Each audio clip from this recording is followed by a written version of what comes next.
কিন্তু আল্লাহ আযাব তাদের উপর নিশ্চিত ফয়সালা ফরম ফয়সালা হয়েছে।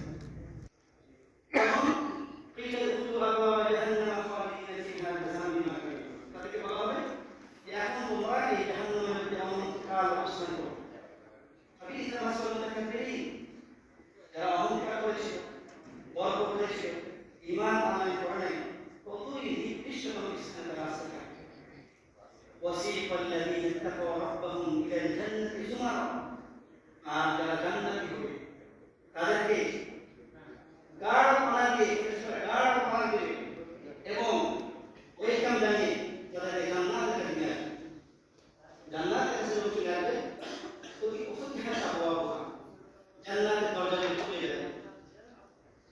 জান্নাতের দরজা খুলে যাবে, উফতিহাত আবওয়াবুল জান্নাহ। এবং তাদেরকে বলা হবে যে তোমাদের জন্য সুসংবাদ আছে, তোমরা ভালো কাজ করেছে, দুনিয়ার মধ্যে তোমার রবের আইন বা রবের হুকুম বা রবের আহকাম পালন করেছে, তোমাদের জন্য সুসংবাদ। নুজুলান মিন গফুরির রহিম, তোমাদের রবের পক্ষ থেকে আর স্পেশাল তোমাদেরকে আপ্যায়ন করা হবে। এই যে জাহান্নাম এবং দোজখ, যে এই দুইটা যারা দুই স্থানে অধিবাসী হবে, তাদের এক একজনের সাথে এক এক রকমের যারা জাহান্নামী তাদের সাথে কঠোর ব্যবহার করা হবে এবং হাঁকিয়ে জাহান্নামে নিয়ে যাওয়া হবে। একটা ভাগ করে সরিয়ে তাদের জাহান্নামে হাঁকিয়ে নিয়ে যাওয়া হবে, মুসিবতে হাঁকিয়ে নিয়ে যাওয়া হবে।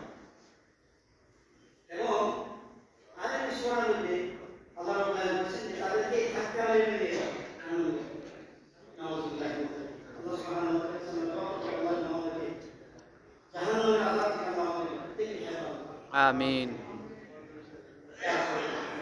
আল্লাহ সুবহানাহু ওয়া তাআলা সূরাতুল মুমিন অথবা সূরাতুল গাফির, এই সূরাতুল গাফির 59 নম্বর আল্লাহ বলে ইন্নাস সাআতা লাআতিয়াতুন লা রাইবা ফিহা ওয়ালাকিন্না আকতারান নাস লা ইউমিনুন, নিশ্চয়ই কিয়ামত সংঘটিত হবে।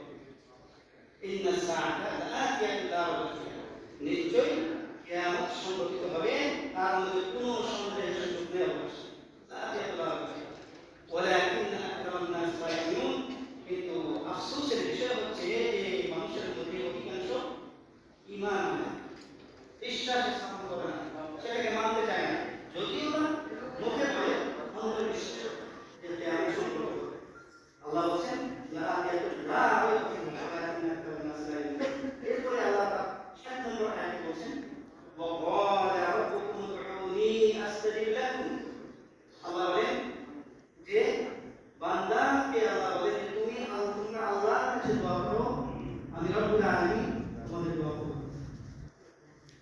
ইন্নাল্লাযীনা ইস্তাকবিরুনা আন ইবাদাতি, যারা ইবাদতের মধ্যে অহংকার করে অর্থাৎ ইবাদত বিমুখ হয়ে যায়, সায়াদখুলুনা জাহান্নামা দাখিলিন, আল্লাহ বলেন আমি তাদেরকে লাঞ্ছিত করে জাহান্নামে নিক্ষেপ করব। তো জাহান্নাম এটাও হক, জান্নাত এটাও হক, কিয়ামত সংঘটিত হবে এটাও হক, এটাও সত্য। আর এই বিশ্বাস স্থাপন করা এর উপরে এটা হলো ঈমান। এটাই হলো ঈমান, যে কিয়ামত সংঘটিত হবে, এটা হলো ঈমান আনা। জান্নাত আছে, এটা হলো ঈমান আনা। জাহান্নাম আছে, এর উপরে ঈমান আনা। জাহান্নামের শাস্তি দান করবে, এর উপরে ঈমান আনা। এবং জান্নাত